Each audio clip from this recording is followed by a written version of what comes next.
8:34. Continuamos en el Sol de la Mañana conversando con José Ramón Peralta, ministro administrativo de la presidencia, Eury Cabral, José Lalú, Yolanda. Bien, ministro, uno de los puntos, digamos... Eso es una materia de preguntas. Sí, yo le pregunté. Uno de los puntos donde se vio, digamos, algún nivel de debilidad. La de Eury va a ser muy difícil. Pero la de... Prepárate. Exacto. Muy difícil. Te voy a sorprender. No tengo miedo yo. Te voy a sorprender. Te quité la pregunta a ti. Sí, está bien. Uno de los puntos críticos difíciles que ha tenido el presidente Medina en los últimos tiempos ha sido el de la corrupción. Es decir, hay varios casos donde en sentido general se plantea que no ha habido una actitud decidida y firme de parte del gobierno y del presidente. Hay una serie de protestas frente a la OISOE, hay una serie de elementos que de alguna manera mellaron, afectaron en algún nivel lo que es la imagen del presidente. ¿Cómo van a manejar eso para la campaña electoral? ¿Cómo va a manejar eso? ¿No se puede revertir? ¿No piensan ustedes que ese puede ser un punto importante, no solo de la oposición, sino de la población, que de alguna manera quiere como que en términos de corrupción hayan decisiones y posiciones más firmes? La lucha contra la transparencia y... Por la transparencia. Contra la corrupción. Por la transparencia y en contra de la corrupción.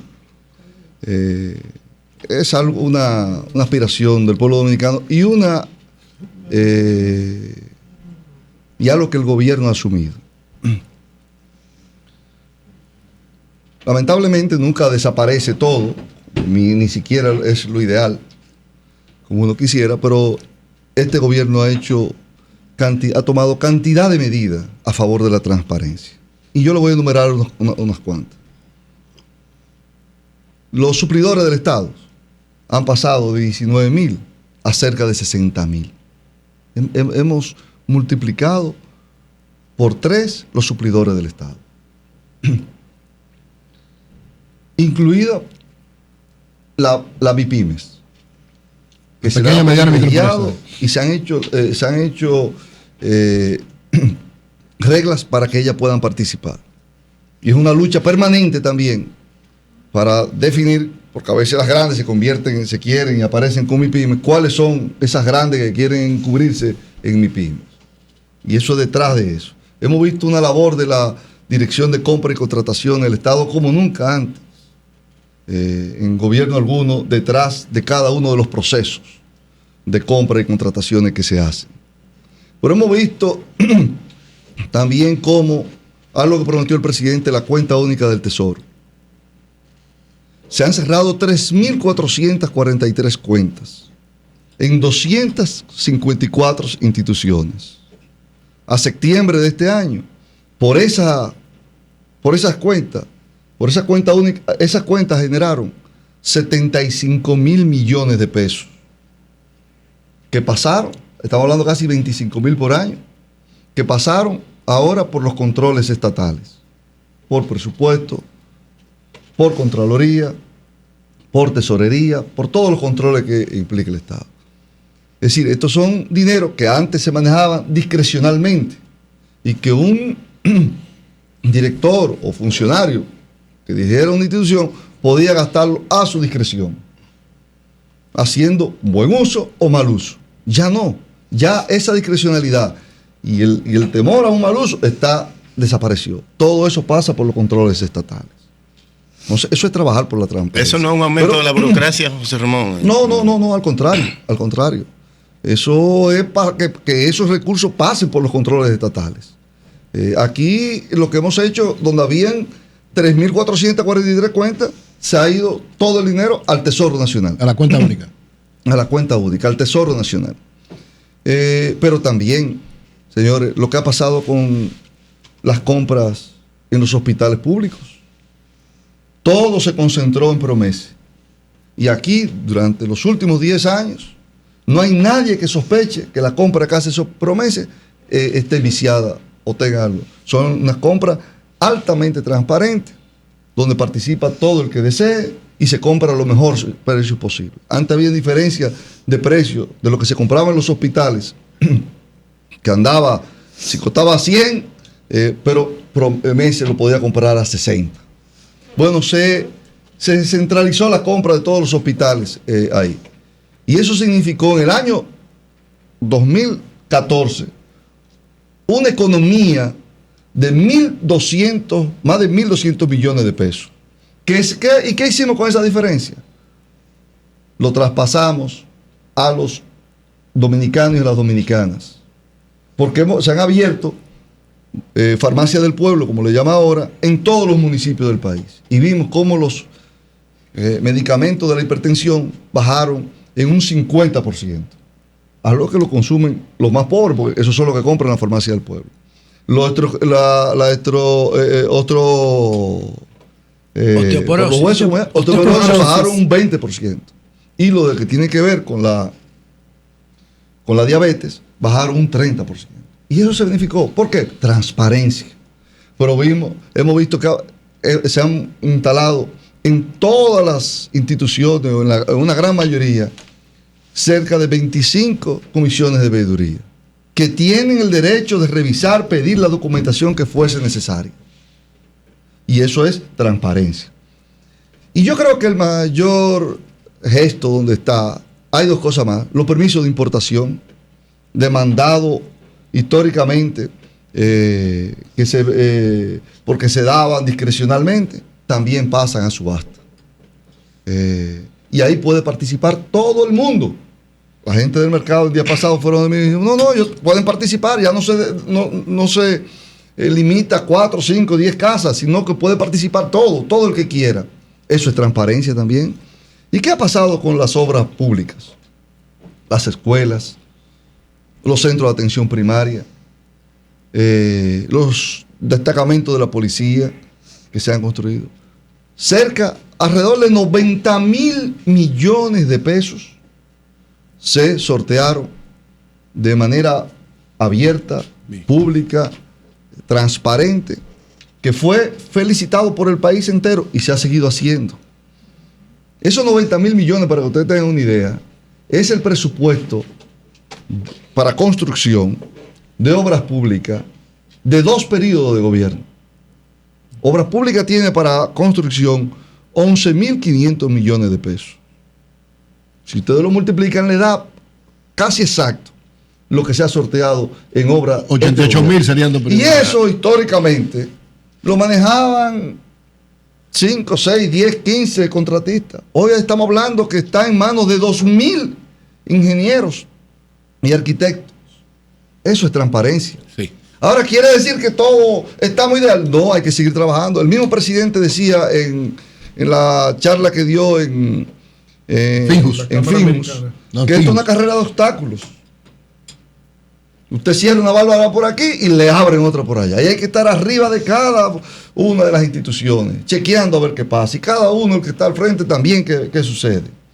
Y entonces, y aquí la sociedad tiene también que estar arriba de todo esto, ayudarnos. Claro. Y hacer las denuncias que sean necesarias hacer. Aquí se han tomado las medidas. A veces quieren... ¿Qué se ha hecho, José Ramón? A veces quieren que aquí... Aunque la pregunta mi pregunta es sobre qué se ha hecho sobre los retrasos de pago que significan, por ejemplo, en las obras, que es un evento que todo el mundo ha reconocido, el hecho de las licitaciones, de los sorteos para permitirle a nuevos ingenieros. Los retrasos de los pagos, sobre todo, que le perjudican a ingenieros que no tienen... Es así.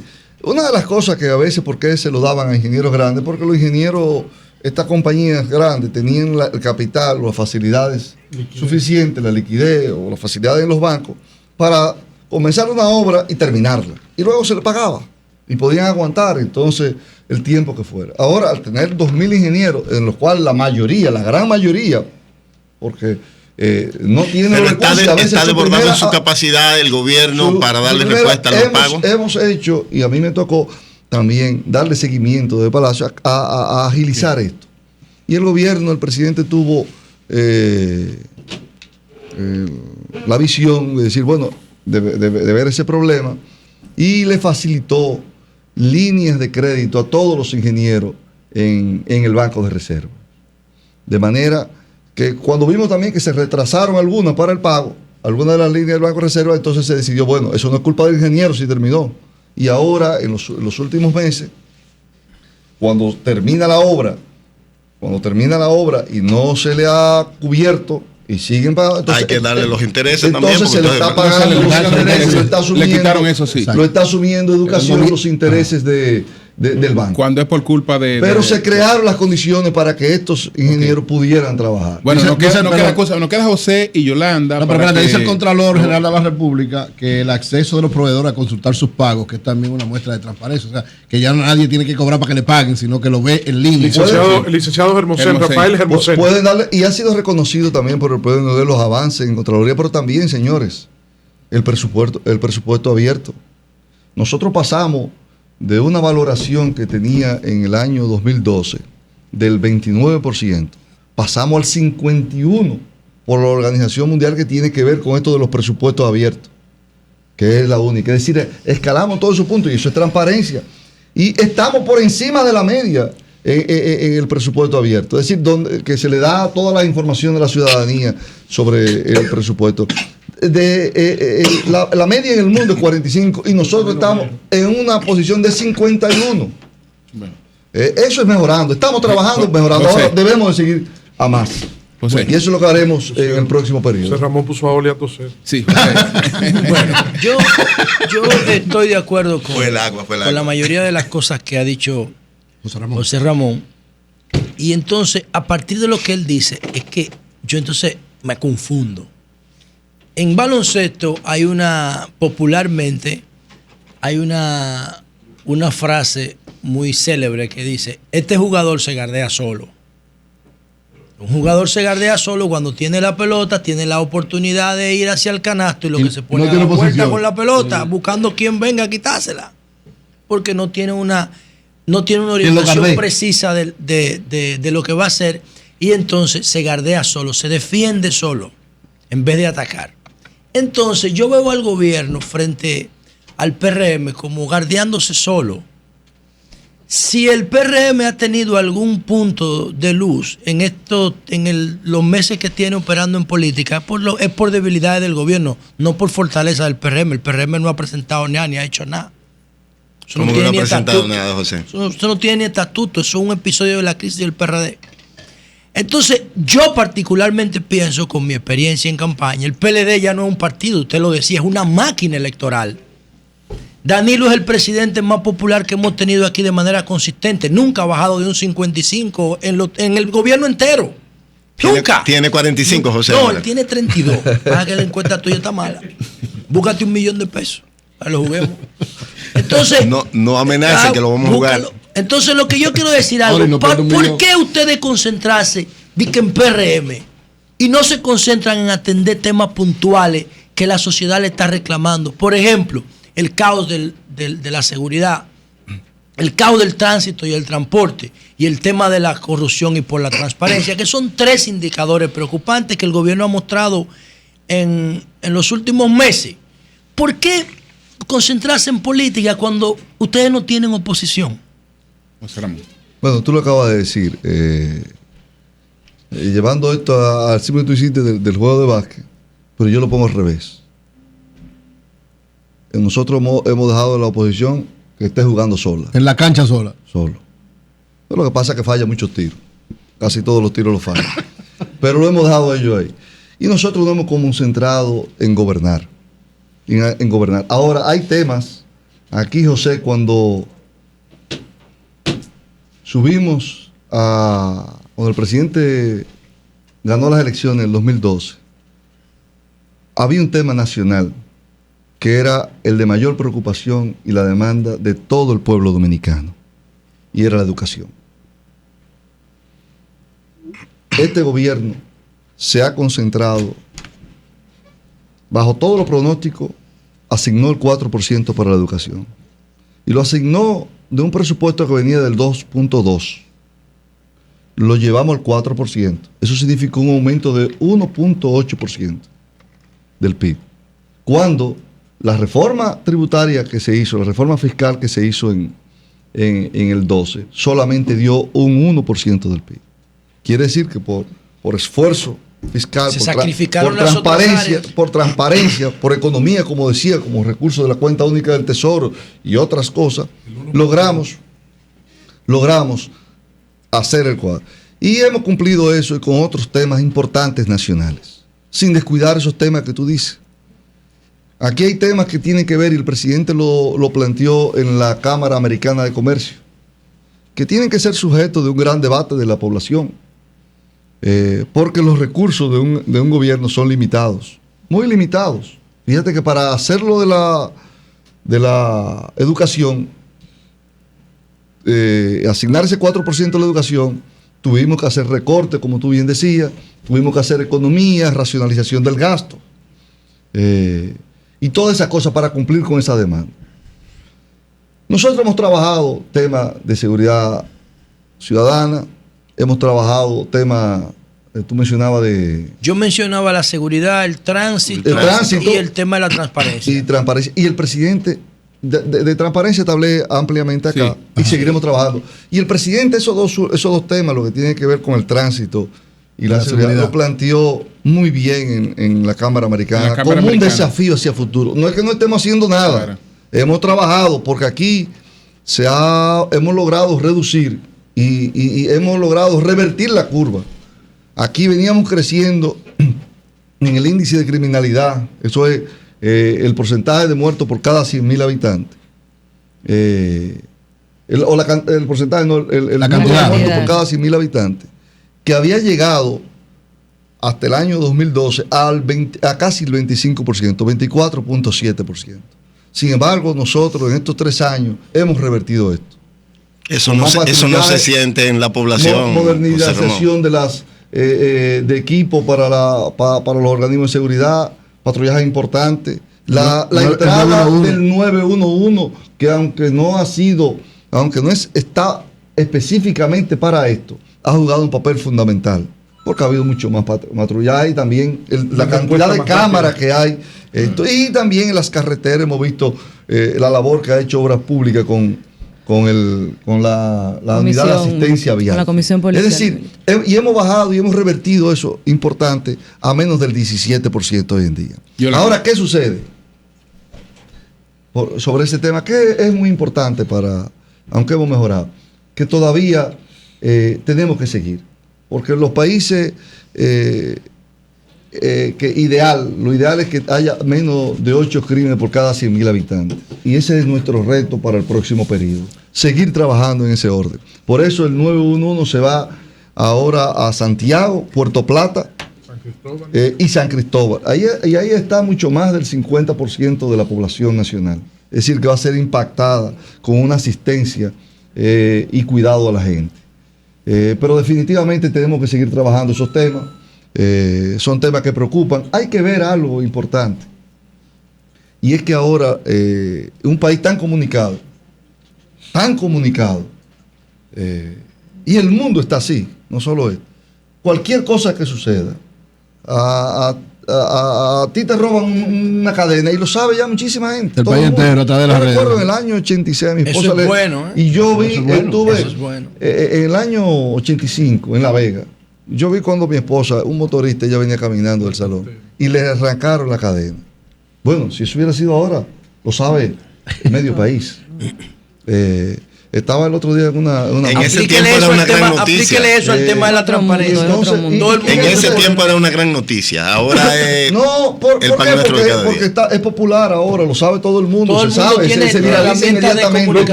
Pero en las encuestas, cuando tú ves y preguntas, el índice te sale por esos órdenes que hablamos, de 20 y pico. Pero sin embargo, cuando tú le preguntas quién tú has recibido, anda por el orden del 8.8%. Sí. Bueno, Yolanda, sí. Y después la pregunta final para José Ramón, que cuándo viene a la segunda ronda, porque ya iríamos por lo de la reforma fiscal y su impacto en el 2016. Ya tenemos una hora, ya vamos con Yolanda. Eso es y después lo preguntan a otro programa. El tema de Haití también. Bueno, señores, tenemos una hora. Vamos con Yolanda. Y ahí es el coordinador. Y ahí cerramos. Es más, Julio, después se pregunta en una sola, porque el impacto de la reforma fiscal del 2012. No, pero si ustedes quieren, yo no pregunto. Yolanda. No importa, no hay ningún problema.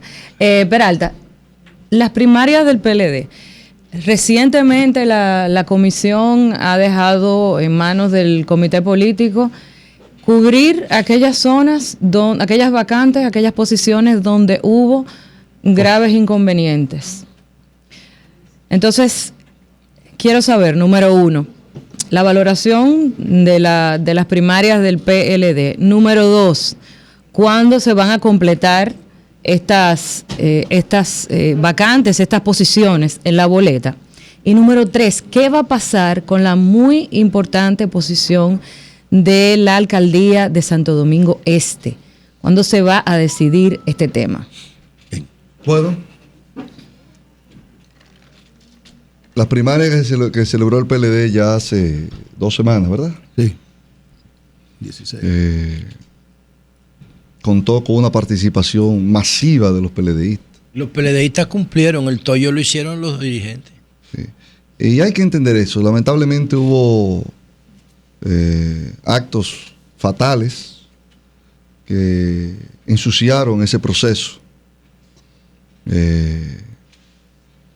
Que debe, y ya la comisión y el comité político o el presidente del partido y el secretario general anunciaron que se van a ser expulsados y castigados sumariamente todo aquel que se desvió del buen manejo que debía llevar esto. Y esa parte quedó en ese sentido por las muertes, las 2 muertes, quedó eso un sabor amargo. Pero haciendo abstracción de este caso, que no debe hacerse, pero porque fue una situación difícil, hay que entender que el PLD hizo ejercicio democrático, se ejercitó en esa contienda, y hay que entender que ahí participaron casi 3.700 aspirantes a posiciones.